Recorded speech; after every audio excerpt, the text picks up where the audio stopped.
Hi there, Aries. How are you?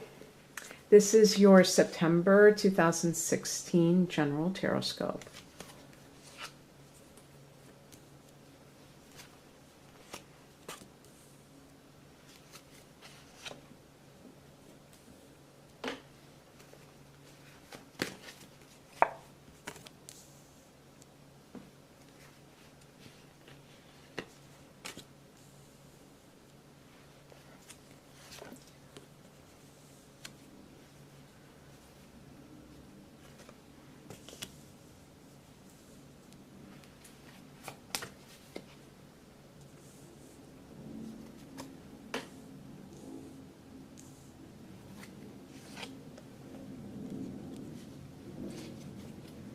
Okay. And I'm going to pick a card right now from the Energy Oracle deck by Sandra Ann Taylor, just to kind of do something different. And I got Rest and Rejuvenation. I'll be reading that, number 19. Okay. Okay. So the first card, which represents the overall energy for September for you, is the Seven of Pentacles. And even though I've picked this Oracle card, it kind of goes along with that in the sense that the Seven of Pentacles is kind of about retreating and assessing and reflecting on something. Now, this is my own personal opinion. When you're looking at this in terms of career, it can be that you have started your own business, because typically when we're assessing things, it's because we're in the driver's seat and we can experiment with our methods. And so, this is the card of the farmer who is, looking out at his crops. And it's really about, is my investment, whether it be in time or resources, really paying off? But obviously this could relate to a personal relationship too.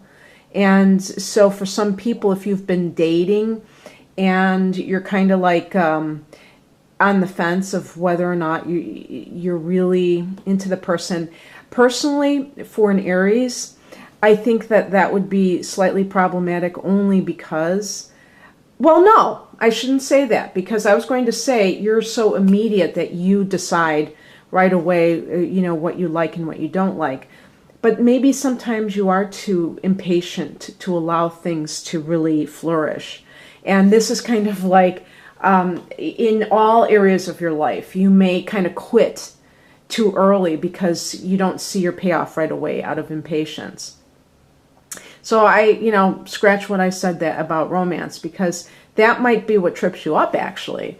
And, maybe it goes without saying, but this could also be an earth sign individual. Maybe not their sun sign, but maybe their moon or the rising sign, or they just have a bunch of it in their chart. And so you would know that if you don't know anything about their astrological chart, if they seem very sensible, practical, grounded, no nonsense, they probably have a lot of earth in their chart. And this person could literally be a Taurus, Virgo, or Capricorn that is in your life. But there's definitely a tentative quality because you're not sure. And you're still kind of hanging back and seeing. In the recent past, we have an influence of the King of Cups. So this, who is this character? Kings can be fathers, maybe your father, but maybe if you were with somebody, it could be the father of your child. Cups can be water signs. This might be a person from your past who's a Cancer, a Scorpio, or a Pisces, or has that kind of a stamp on their personality where they're very emotional, but very nurturing and dreamy, and things like that, maybe psychic. And this person may be a boss, but I feel like this person is a caring person. I don't think it's a bad influence. But it may be, like, for instance, if it is a former partner who you may have a child with. Even if this person isn't a negative person, you may have split anyway due to incompatibility issues. Just totally different ways of living. Aries, you are a very special needs type of a person. You kind of, and this is because I think Aries is very misunderstood. And people can tend to think Aries people are rude and, angry a lot, and they don't get you, because fire signs, being a Sagittarius, I get the same thing. People think you're too blunt, you're being rude, you're being aggressive, controlling. With Aries, some of that can be true, especially if people catch you on the wrong day, where you are too competitive, too out of, temper issues, anger management issues, things like that. But overall, with the right person, it's a great match, because you're a very energizing influence. And so, if you were with a water sign person, that person may have felt you were too much to handle because of your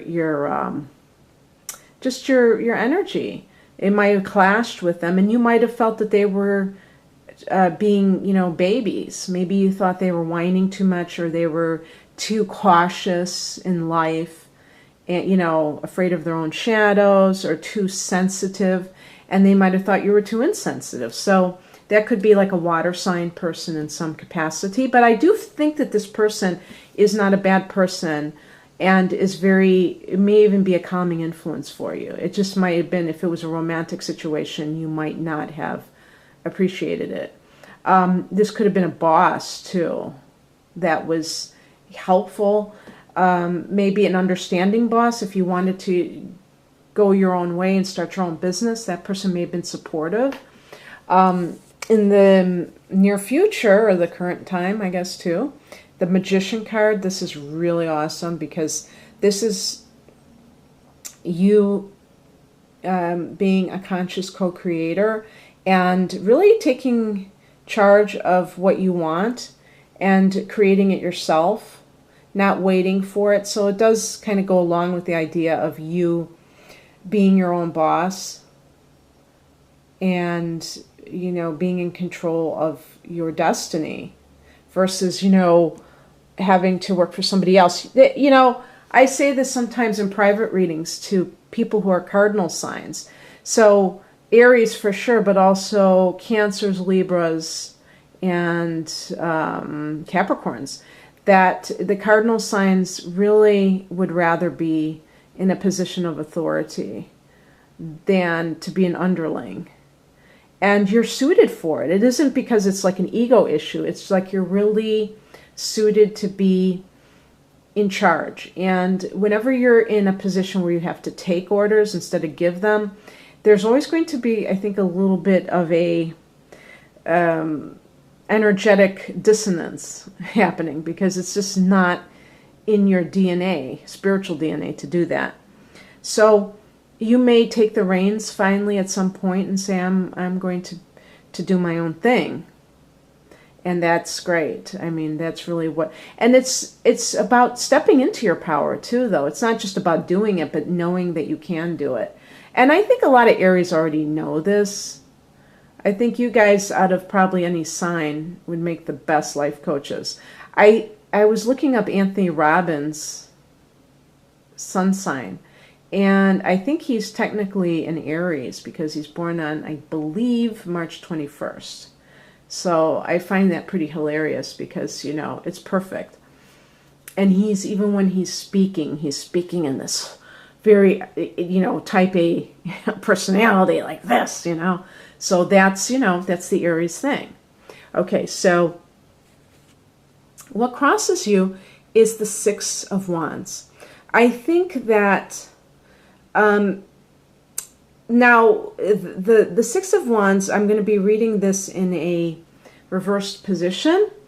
In its upright position, the Six of Wands is a card that relates to victory, you know. And so in the reverse position, obviously would indicate the opposite of that. I personally think that, you know, as a challenge position, it's really you that can control whether or not you're ultimately successful. And I think that you do this by making sure that you do not get too competitive, too egotistical, too full of yourself, too controlling and not cooperative enough. In other words, don't let any initial success, which this may indicate, to get to your head, to go to your head, and then you just kind of think that you are the, you know, the king or queen of the world, instead of, you know, still maintaining humility and the ability to listen to other people and to cooperate when need be. Because even with the Six of Wands in reverse, it's a very positive energy. And the other thing too is, just like with this, don't quit right before you're about to receive your payoff. Don't feel, you know, if you feel like impatient, that something that you've started has been taking quote unquote too long, it may be right where it's supposed to be. And you have to just maintain that consistency. And it doesn't mean that you just keep working on it. It might be something that you need to let go and let it do its own thing. Maybe you've been trying to make it happen too much. Maybe you're trying to force success. And you have been kind of creating a sense of resistance within what the energetic field of whatever that project or thing is. And that can even relate to relationships. Don't try too hard. If somebody is not willing to commit to a relationship, or if you are not sure about a relationship, just take it as it comes. You don't have to always have everything go to the next level quickly. You can just let it be wherever it is. And, you know, practice detachment. That's a very good thing to do anyhow. What helps you, and this is a mental attitude to adopt, is the Eight of Pentacles. Now you see, I got a lot of Pentacles in this reading, so it's definitely career oriented, I would say, unless there's an earth sign involved. But this is about you giving it your best and really perfecting your craft, being good at what you do. And if you are in an initial stage of something, you're going to be an apprentice. You're learning your craft. And maybe related to this Seven of Pentacles, there is something that you still need to learn to make your business grow. Maybe you have another skill that needs to be developed. And yeah, this is something, so you need to at least wrap your brain around that concept instead of saying, no, I already know everything. I don't need to know anything. This sometimes Aries does this because you are impatient. You don't want to have to take the time to invest in a class or some kind of certification program, whatever it is, or just even on your own, any kind of research you need to do for whatever it is that you're trying to do. No, take the time. Do it right. Don't be haphazard, because in the reverse position, this card indicates shoddy workmanship. And in the upright, it's more of a really good product that you're churning out. So for sure, that's always good to do. The actual action advice is the Nine of Pentacles. And so this is, for some of you, this could just be you on your own, maybe as a career person, doing your own thing, not, you know, moving in with somebody. If you're thinking about the viability of a relationship, you still may continue to mull it over. The number 9, which in the major arcana connects to the Hermit card, is a reflection period, a reflection time, and really assessing. That's the key word for the Seven of Pentacles. It could be assessing your career, assessing everything that you're doing, but you're also enjoying your life and the pleasures of the flesh. Well, I shouldn't say the pleasures of the flesh, but the what is that term? The fruits of your labor, okay? And just enjoying everything. Instead of just always working, enjoying what you've done. And that's important too, isn't it? The higher message is the Hangman card in reverse. And I was saying to another sign that I always think this is upright because he's upright. But, you know, this is the upright position. Him hanging upside down. But, you know, until I write this card, I think I'm going to keep drawing it in the reverse position. I'm sure there's a cosmic reason for that besides the fact that I keep putting it back in the deck this direction. But in the reverse position, the Hangman card is about not making a decision that you need to make. Getting back to this is the number 7, and 7s relate to making decisions. So just as this could be a turning point in your career or something that you're trying to make a decision about, or maybe a relationship with an earth sign that you're not sure about, the Hangman card in reverse can also indicate that you have been holding off on this decision too long for whatever reason, and that something's got to give. It can also indicate if you are doing something that is not serving you, that you're making a useless sacrifice. That, you know, the sacrifice itself, I think, has gotten into a negative connotation, but it's actually, if you're doing it willingly, it's a willing sacrifice is a beautiful, noble gesture.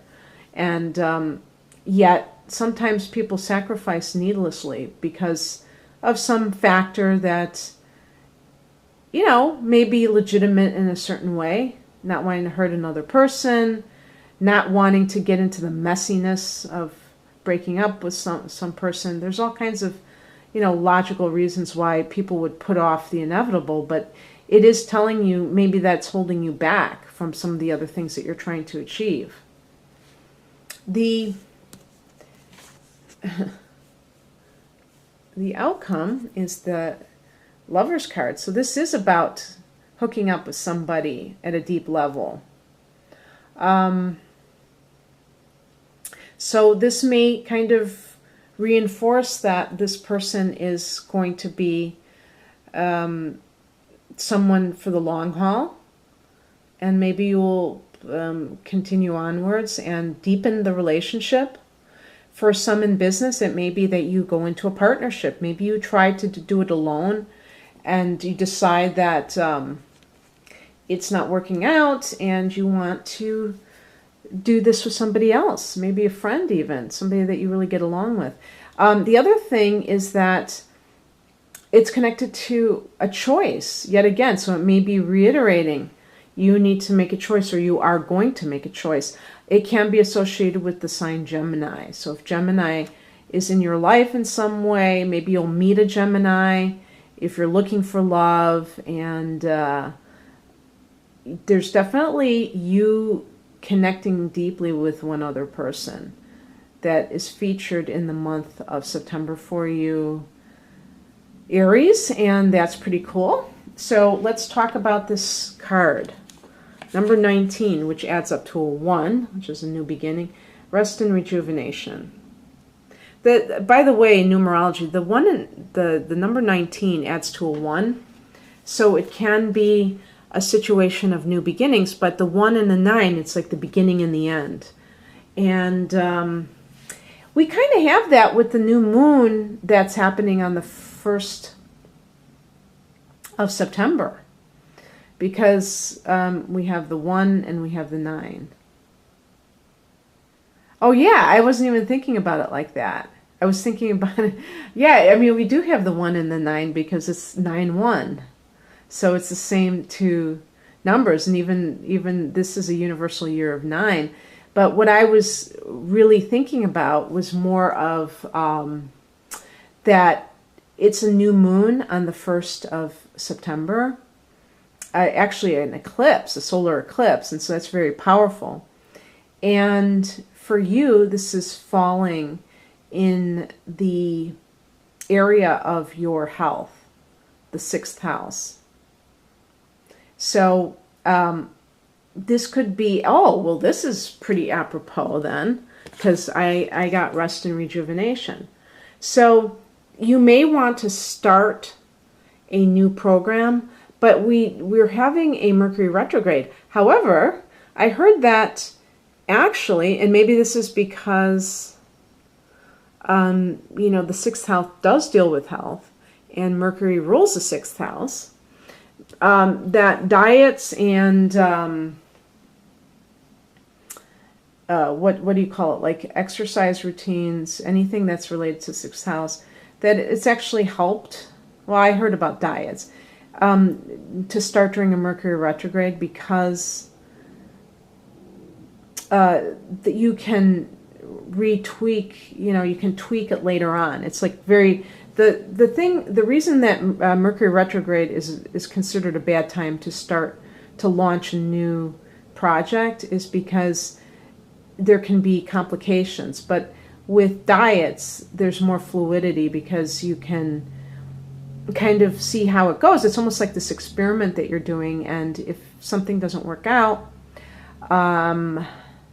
you are better off doing it on a different day. You know, you can, well, not that you would do it on a different day, but you would change up how you do things, how you approach what you eat, you know, the kind of habits that you have that are to assist you losing weight. Actually, based on the Farmer's Almanac, if you did want to start a diet, it's supposed to be more of the 30th and 31st, from what I remember reading, because the full moon period is when it's best to release something like weight. But I'm getting off track. Let me read what the definition is of this. And this is a little booklet that goes along with this deck. This is what the box looks like, by the way, in case you're interested. Energy Oracle cards, Sandra and Taylor. Okay, number 19, upright, relaxation and meditation. This card shows a man in a meditative and tranquil state. The message here is that it's time to relax. You may have been busy lately, but you should soon be finding more time to just let go. When you do, allow yourself to go within and open up to the peace and wisdom that are vibrating here. This card upright indicates that there should be more leisure time for you now and more of an opportunity to engage in peaceful thinking. So make it a priority. Your connection to spirit brings great assistance, but it can only be achieved through regular relaxation and meditation. Now is a great time to make sure you insert this gentle activity into your daily life. In many ways, this is far more productive than unceasing action. And that's really apropos for you, Aries, because you are a very active sign. And you do tend to do physical things rather than, like if you were going to do meditation, you'd probably prefer doing hatha yoga to, you know, sitting in the lotus position. And it might be more appropriate for you. So, you know, that's always a good idea anyhow, to rest and not to burn the candle at both ends. But yeah, so it seems like you have a lot going on. I love the Magician card in particular for you. So I hope you enjoyed this reading, Aries. If you would like a personal reading, click on the description and the link in the description below. And otherwise, have a wonderful September. Bye.